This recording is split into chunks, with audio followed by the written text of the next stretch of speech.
In the second video from the vaults, I asked Jay about his approach with EQing the drums on the 4-track. I also decided to ask Jay, what's the best way to get your drum sound? And I think you'll find that a pretty interesting topic of conversation.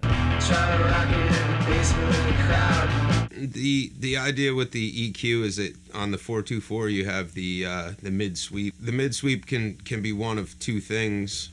Since you only have a single one, you have to be careful how you use it. But using it as a tool to either notch out offending frequencies or to boost things that would make for a complementary tone, you know, that's the best way to use the EQ. So if the kick drum when you print it is super boomy and kind of weird, you know, you might want to back off some of that low knob, but maybe backing off the low knob pulls out too much of the meat, you know, so then you would boost your mid frequency, turn it up high, don't even worry about it, turn it up high, listen to it, let the track play, and sweep through the frequencies, and you'll find, you know, where that ugly kind of wah wah wah sound is, and then just cut that out, leave the frequency alone and notch it out.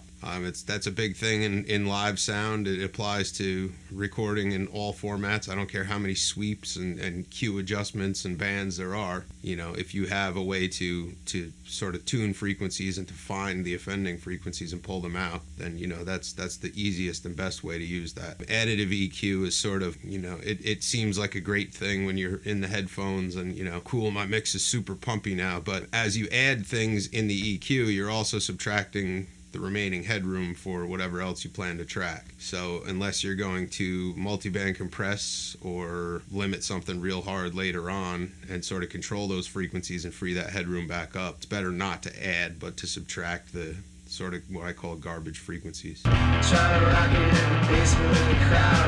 most important part of the whole thing is to make sure that, especially with drums, that you have every drum kit sounds different in every single room, basically every single day. Temperature and humidity affect all of that, so make sure your drums sound good the day of recording them. If you need to turn on an air conditioner, try to do that ahead of time so things sort of relax and get happy. Tune them up as best you can, or put towels on them or tape or whatever you need to do to sort of make it work for the sounds that you want to hear in that room. And then, you know, set your EQ on your 4-track flat and have a friend set your gains for you. You don't want to go much above probably that +3 deal on the VU. You know, move things around until you're really happy with what you're getting. I mean, your track count is limited and there's really only so much good information coming off the drum kit. So once you key into some of that, trust that until it lets you down later. You'll find spots that sound amazing to begin with, but then you'll find something that's a little bit cooler later on. Hey, if I angle this, you know, 5 degrees that way